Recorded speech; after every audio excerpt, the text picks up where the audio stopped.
Hello दोस्तों, my name is Kashif और आज के इस लेक्चर में हम पढ़ने वाले हैं CBSE class 10 chapter first real number exercise 1.2 का question number third. Question number third यहाँ पर कह रहा है कि prove that the following are irrational number. ठीक है, हमें ये प्रूफ दे दिया है जो हमारे पास सवाल नंबर 1/√2। इसको हमें प्रूव करना है कि ये एक इर्रेशनल नंबर है। ठीक है, तो चलिए इसको हम प्रूव करते हैं। ठीक है, तो सबसे पहले यहाँ पर हम सॉल्यूशंस लिख लेते हैं। ठीक है, चलिए सॉल्यूशंस हम यहाँ पर करते हैं। तो यहाँ पर हम इसको मान लेते हैं लेट अस अज्यूम। ठीक है, अज्यूम जो आपका 1/√2 है, इसको हम क्या मानेंगे, एक रेशनल नंबर मान के चलेंगे। ठीक है, is a rational number. 1/√2 is a rational number. ठीक है, रेशनल नंबर। बेसिकली इस टाइप के सवाल में हम क्या करते हैं, ये एजम्पशन बेस्ड सवाल है।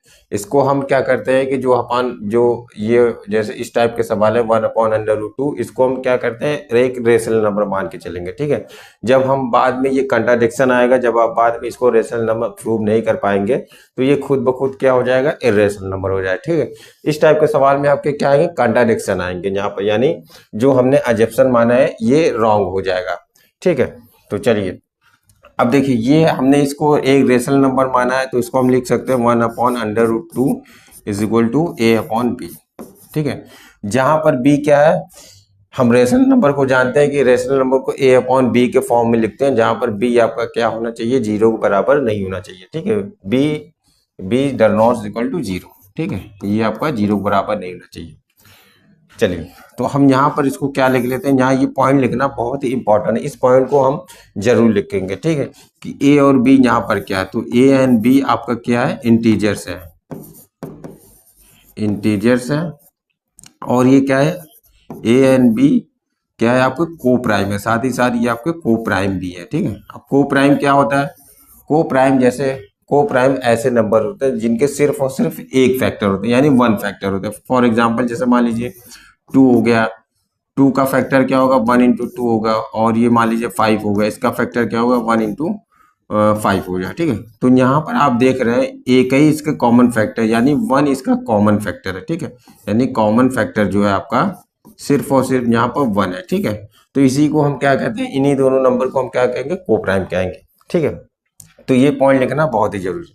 चलिए अब हम देखिए, हम इसको ऐसे लिख सकते हैं, √2 इज इक्वल टू, ये हो जाएगा आपका b/a, ऐसे लिख सकते हैं। ठीक है, जब हम इसको पलट देंगे तो ये भी आपका क्या हो जाएगा, रिवर्स हो जाएगा, ये भी आपका पलट जाएगा। ठीक है, अब हम यहाँ क्या करेंगे, स्क्वायरिंग बोथ साइड कर देंगे, स्क्वायरिंग बोथ साइड, दोनों साइड का क्या करेंगे, हम स्क्वायर कर दे रहे हैं।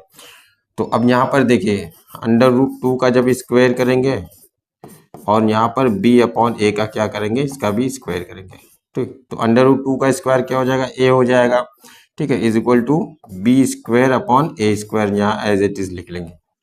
चलिए अब हम आगे चलते हैं, अब इसको थोड़ा सा पार्टीशन कर लेते हैं यहाँ पर। ठीक है, यहाँ पर एक पार्टीशन कर लेते हैं, इसको पहले मिटा देते हैं। चलिए जो भी है, यहाँ पर एक पार्टीशन हम कर लेते हैं। ठीक है, अब हम यहाँ पर क्या करते हैं, अब देखिए यहाँ पर हम क्या करेंगे, इसको हम कुछ इस तरह से लिख सकते हैं, इसको हम कुछ इस तरह से लिखेंगे, यानी 2a² is equal to b²।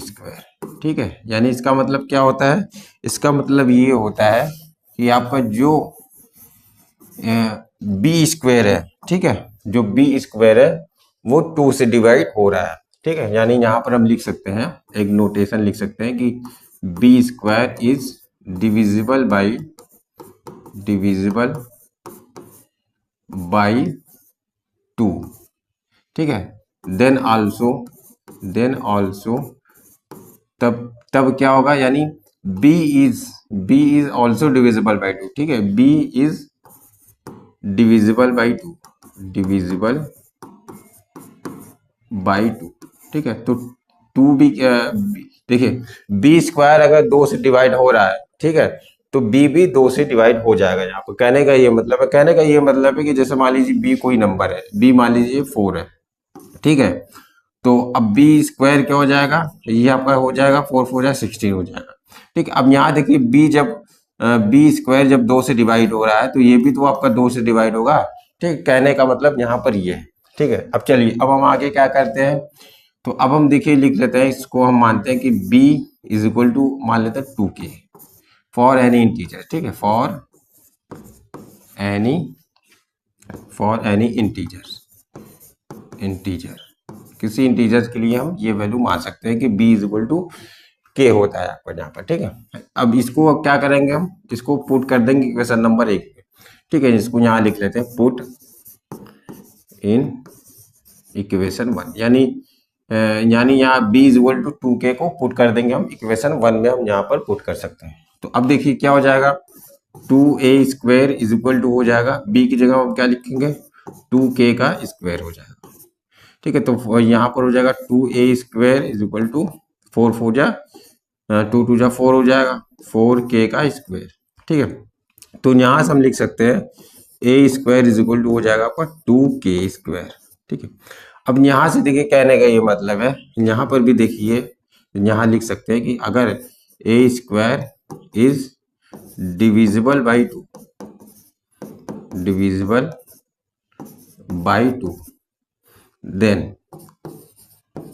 Then तो क्या हो जाएगा a is also divisible by 2। ठीक है, अब यहाँ पे सेम चीज यहाँ पर वो भी हमें लिखना है कि अगर a स्क्वायर आपका 2 से डिवाइड हो रहा है तो a भी क्या हो जाएगा आपका 2 से डिवाइड होगा। ठीक है, अब यहाँ पर देखिए यहाँ पर जो हमारा एजप्शन है यहाँ पर ये गलत हो गया। ठीक है, रॉन्ग होगा, क्यों, क्योंकि हमने कहा था कि a और b एक क्या है को प्राइम है, ये दोनों क्या है को प्राइम है, और को प्राइम का मतलब होता है one and only one factor. ठीक है, जिसके सिर्फ और सिर्फ एक फैक्टर होते हैं। लेकिन यहाँ पर जो हमारा एजप्शन है यहाँ पर देख सकते हैं कि आपका a स्क्वायर भी a भी 2 से डिवाइड हो रहा है, और यहाँ पर देख लीजिए आपका b भी 2 से डिवाइड हो रहा है। ठीक है, यानी इसके 2 फैक्टर हो गए, यानी जैसे कोई नंबर हो गया, मान लीजिए उसके 1 भी फैक्टर है और 2 भी फैक्टर है। ठीक है, जैसे मान लीजिए ये 1 भी फैक्टर 2 भी फैक्टर हो गए। ठीक है, यानी इसका क्या कहेंगे आप, एक तरह से HCF आपके 2 फैक्टर हो गए। ठीक है, यानी आपके दो आपके क्या हो जाएंगे फैक्टर हो जाएंगे, 2 कॉमन फैक्टर हो जाएंगे। तो यहाँ से क्या हो जाएगा हमारा एजप्शन रॉन्ग हो जाएगा। ठीक है, तो यहाँ पे लिख सकते हैं कि अवर एजप्शन